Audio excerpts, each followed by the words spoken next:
idea of that special education classroom that seems to be the last resort for a child who is struggling to find their place in the school.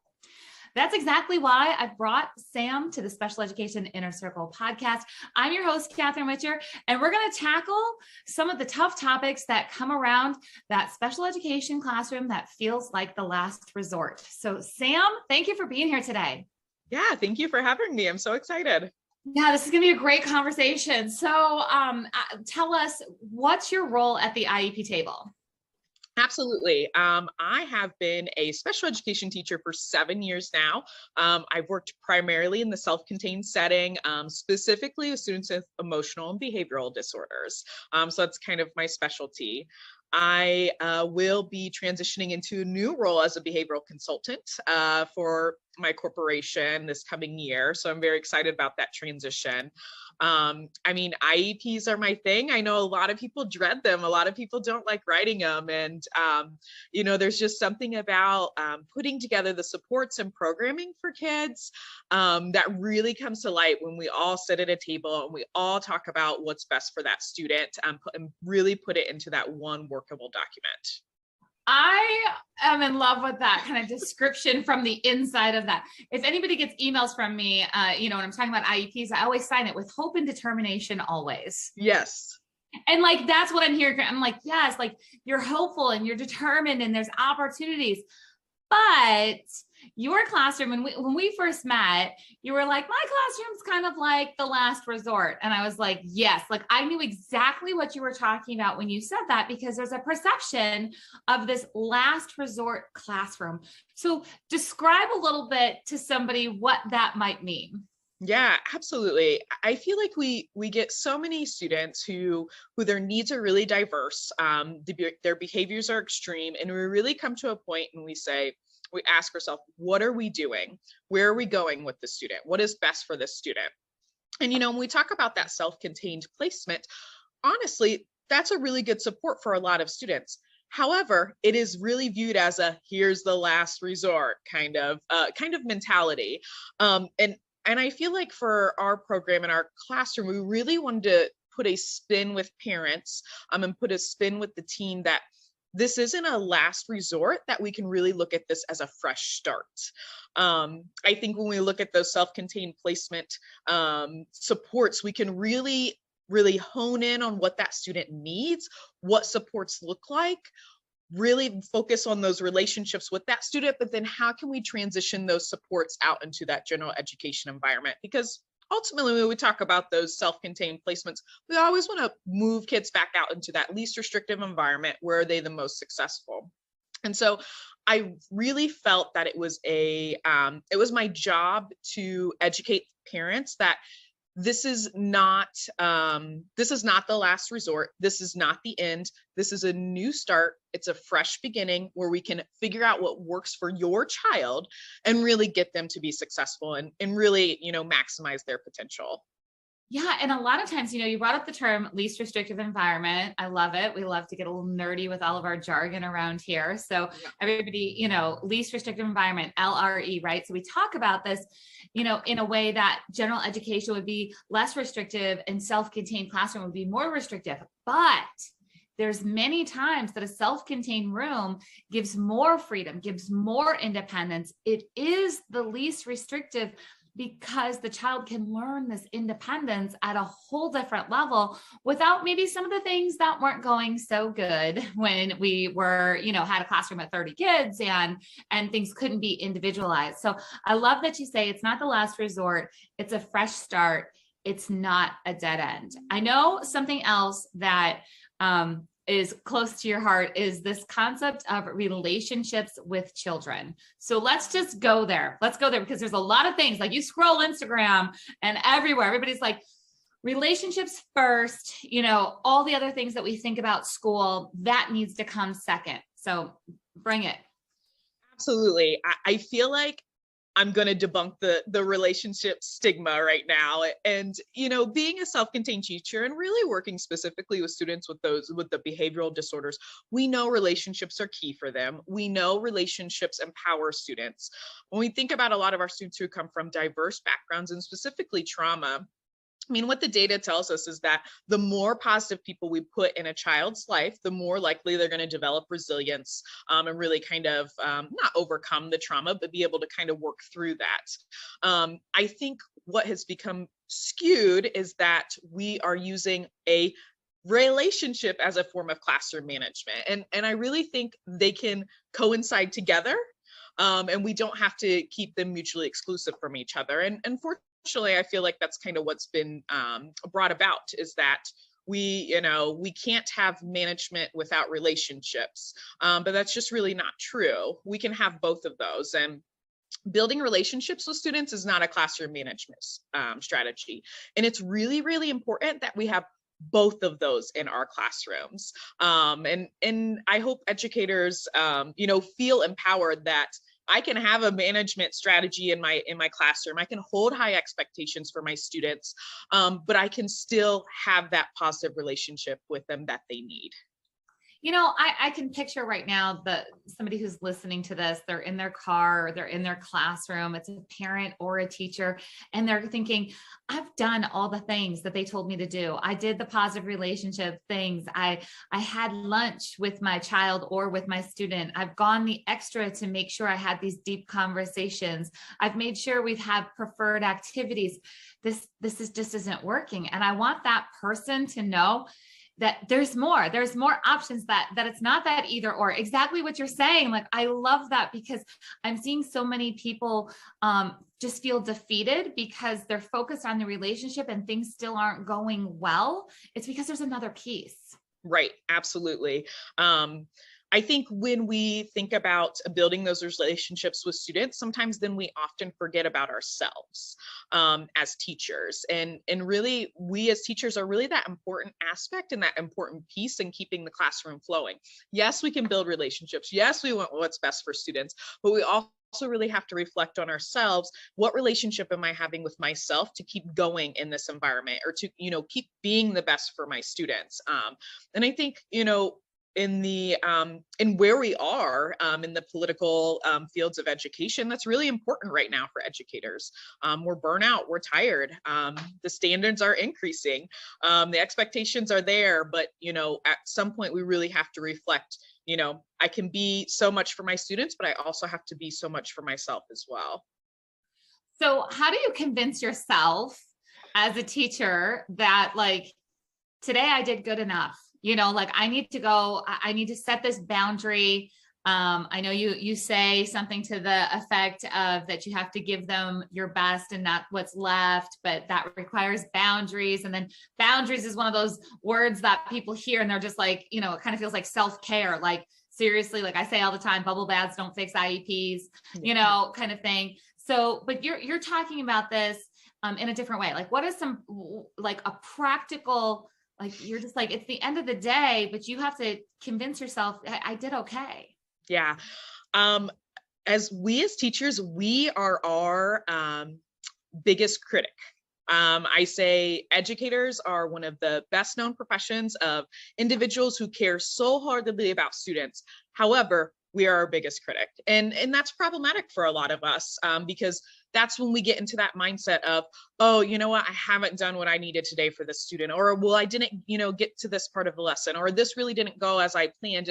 And really we engulf our job into our personality and into our self-worth. And I think we have to be really, really careful that we displace our job from our self-worth as a teacher. And there's no handbook, there's no guidance document about how to do that. And so, we read these blogs and read these, I post, and I've totally done those that, say things like, you should do X, Y, and Z to take care of yourself, and all this stuff. And really that kind of comes from within you.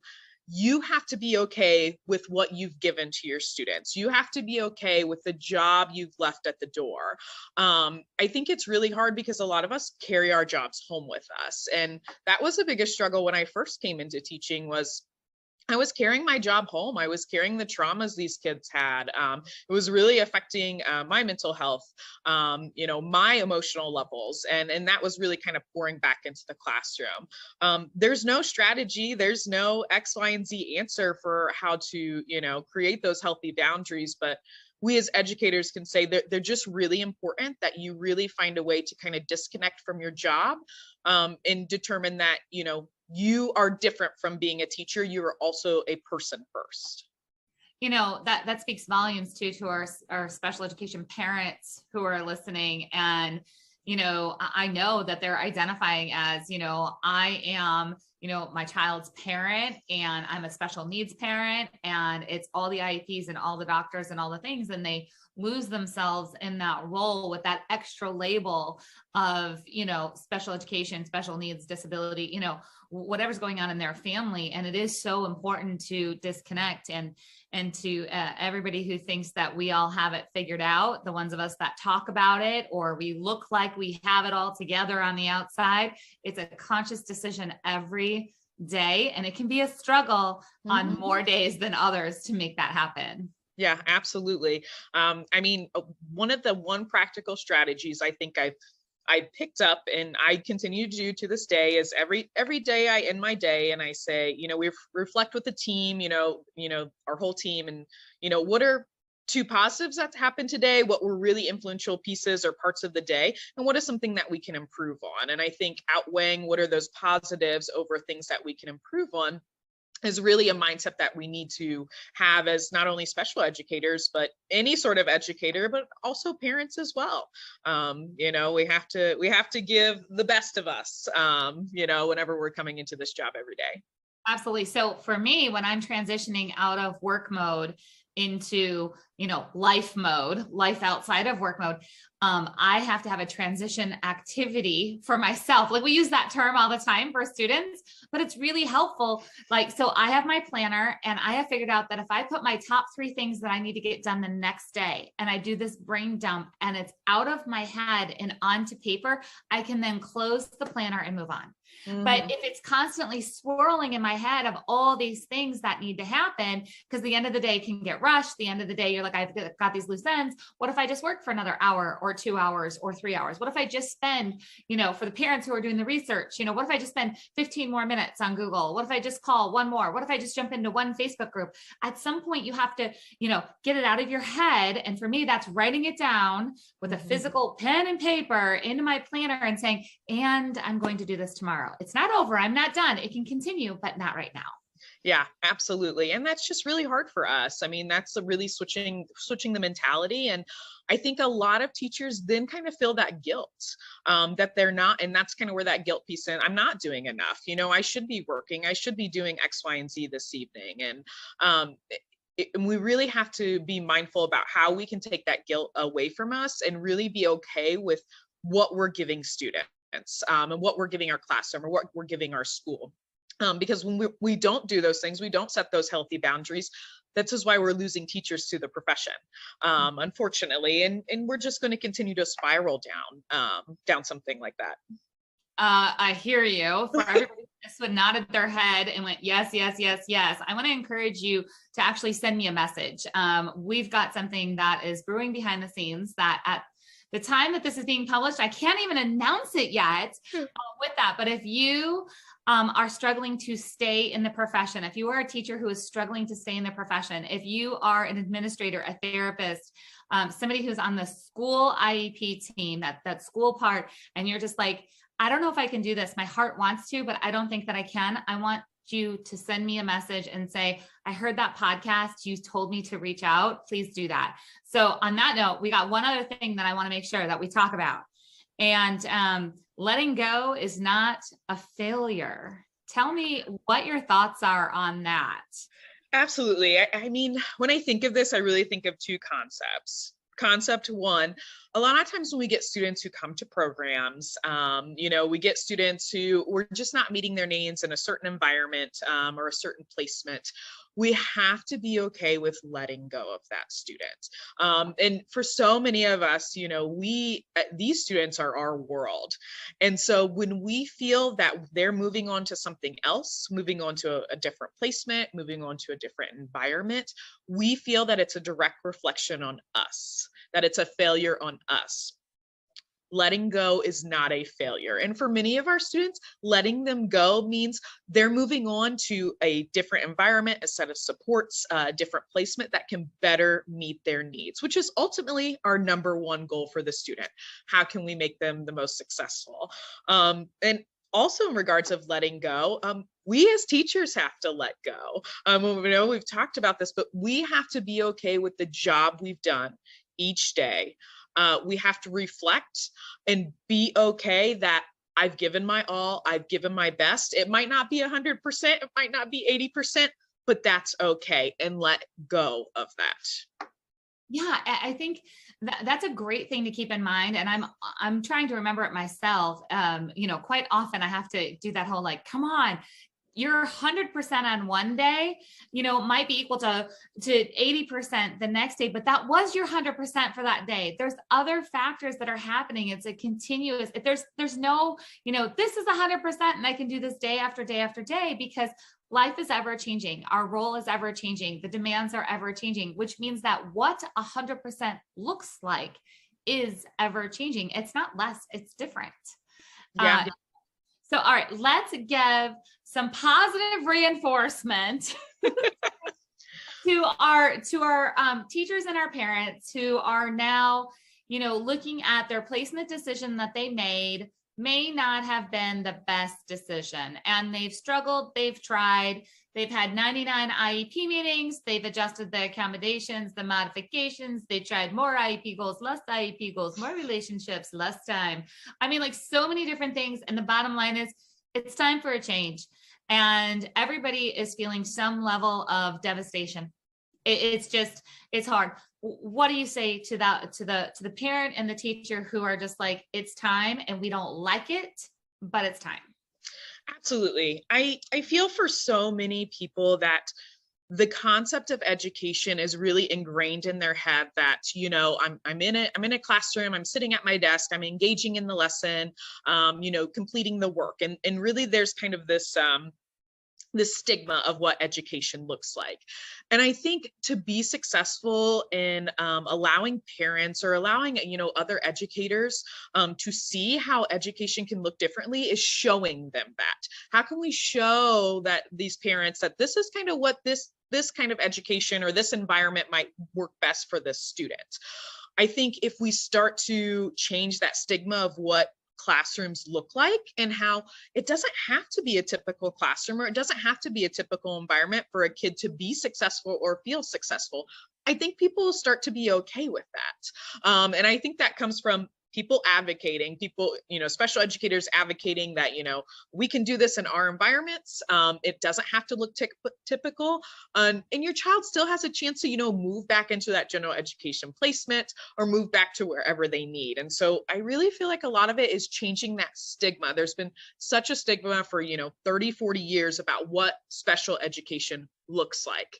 And we actually think about what special education looks like today, it doesn't look like that. However, people still have that stigma that that's what it actually is. Yeah, they do. It's something that we definitely need to change. I want to encourage everybody. I have a free download for you at iepchecklist.com. It's 12 questions that you can ask before your next IEP meeting. And that's going to include some placement questions. It's going to include some of these areas that we've just talked about. It helps you organize your thoughts. It is for parents and for teachers. It's the tough conversations, because that's what we're having today. We're having a tough conversation of the reality of change is hard. And in doing this the right way feels scary. And it feels like it's a lot. So you are not alone. Go hop over to iepchecklist.com. And then Sam, we're going to make sure that everybody has all the links so they can find you and follow you and get all these amazing strategies. I know that we're going to continue the conversation with you inside of our special education inner circle members only event. So make sure to find the link for special ed inner circle here. And Sam, I just want to say thank you for being here today and bringing some of that hope and that light to a conversation that feels very dark on some days. And I appreciate just who you are and what you're doing in the field. Yeah, thank you so much, Catherine. It's been so exciting. And I love talking anything about special education. I know, we're obsessed. So, yeah. All right, everyone, we'll talk to you next time.